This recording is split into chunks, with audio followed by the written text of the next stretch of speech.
Bharatiya Janata party की चाल और चरित्र आज उजागर हो गया है। जिस नाथवानी को ये भाजपा लोग धन पशु कहते थे और आज उसी के पीछे दौड़ रही है। अभी प्रस्ताव बन रहा है बीजेपी के लिए। मतलब इस निम्न स्तर तक भाजपा पहुंच सकती है, मुझे यकीन नहीं हो रहा है। धन पशु पर विश्वास। कौन है नाथवानी? आप गाली देते थे, अर्जुन मुंडा जी गाली देते थे, आज प्यार कैसे हो गया? ये साफ दिखा रहा है कि भारतीय जनता के पार्टी उनके पास कोई उम्मीदवार है ही नहीं, अपना प्रत्याशी है ही नहीं। अब झारखंड को देखिए, हमेशा से मैं पहले से मैं कहा हूं कि झारखंड को भाजपा बदनाम कर रही है। झारखंड की जनता से भाजपा को कोई लेना देना नहीं है, इनको केवल कारोबारियों से लेना देना है। झारखंड हम लोगों ने लिया है और झारखंड की अस्मिता की रक्षा हम लोग करेंगे। मैं आपको साफ साफ बता देना चाहता हूँ, इस संकट मोचन इरफान अंसारी आ गया है, किसी का मैं दाल नहीं गलने दूंगा। यहाँ बता दे रहा हूँ। आपके सारे विधायक नाथवानी जी को आपसे भी उम्मीद है, आप लोगों से, कांग्रेस से 4 सीट यहाँ भी चाहिए होगा। अब देखिए, कांग्रेस पार्टी एकजुट है, ठीक है। और मैंने पहले भी कहा है कि आदरणीय लोकप्रिय मुख्यमंत्री हमारे, जो आप जानते हैं, पवन पुत्र हनुमान, तो हेमंत जी जिसको चाहेंगे वही जाएगा। चलिए, समर्थित भाजपा का अपना कोई नहीं है। नहीं, उन्होंने विश्वास जताया है कि हमें सबका साथ मिलेगा। भाजपा का साथ मिलेगा उनको। यदि भाजपा का साथ मिलेगा तो पहले पता कीजिए कि भाजपा के लोग उनके साथ है कि नहीं। नॉमिनेशन करना और वोट करने में बहुत अंतर है। भाजपा के लोग स्थानीय उम्मीदवार को वोट करेंगे,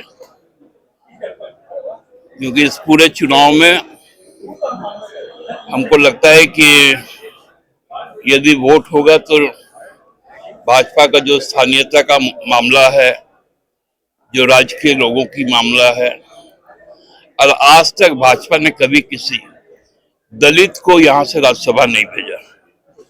तो हमें पूरी उम्मीद है कि हमारे जो प्रतिनिधि है बैजनाथ राम जी, वो स्थानीय भी है और पहली बार कोई दलित यहां से राज्यसभा जाएगा।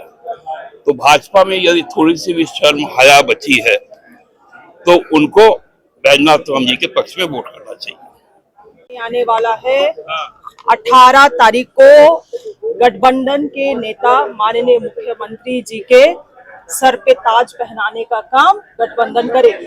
कैसे चुनाव के पहले इस तरह से लोग अफवाह उड़ाते हैं और कुछ मनमुटाव होता है, क्योंकि सबकी महत्वाकांक्षाएं होती हैं, सभी चाहते हैं कि उनके पार्टी से कैंडिडेट दिया जाए। जब नहीं होता है तो थोड़ा सा दुख होता है, मनमुटाव होता है, लेकिन बाद में अगर बड़े चीजों को देखा जाए तो फिर जाके आगे आपस में एक अच्छा तालमेल भी बन जाता है। कांग्रेस ने जिस तरह से बिना बताए अपना कैंडिडेट दे दिया था, उससे गठबंधन में एक दुख हुआ था सबको कि भाई जब हम लोग महागठबंधन में और सबके वोट की जरूरत है, बिना सबके वोट के कांग्रेस के पास आंकड़े नहीं है, तो उन्हें सबको कॉन्फिडेंस में लेकर अपने कैंडिडेट की घोषणा करनी चाहिए थी। लेकिन बाद में जब आपस में मिलजुल कर बातचीत हुई है तो मुझे लगता है कि अब सब कुछ ठीक हो गया होगा और सभी लोग वोट करेंगे, ऐसा लगता है, होना भी चाहिए। मैंने कल भी पत्रकारिता के एक उसूल के बारे में कहा था, शायद उसको आप याद नहीं रख पाए।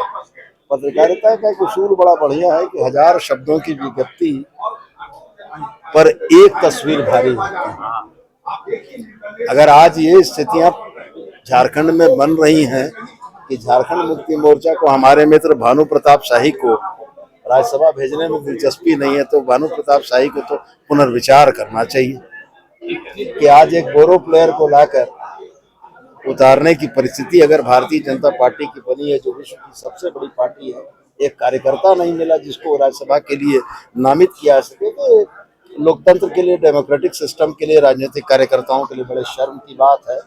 मैं तो अपने माननीय मुख्यमंत्री को धन्यवाद देता हूं कि बैजनाथ राम जैसे एक कार्यकर्ता को दिल्ली का रास्ता दिखाया। कांग्रेस को धन्यवाद देता हूं कि प्रणव झा जैसे एक राजनीतिक चरित्र को राज्यसभा का टिकट दिया। लेकिन भारतीय जनता पार्टी के उन नैतिकता के ठेकेदारों से पूछा जाना चाहिए कि हॉर्स ट्रेडिंग को बढ़ावा देने का प्रयास कौन कर रहा है।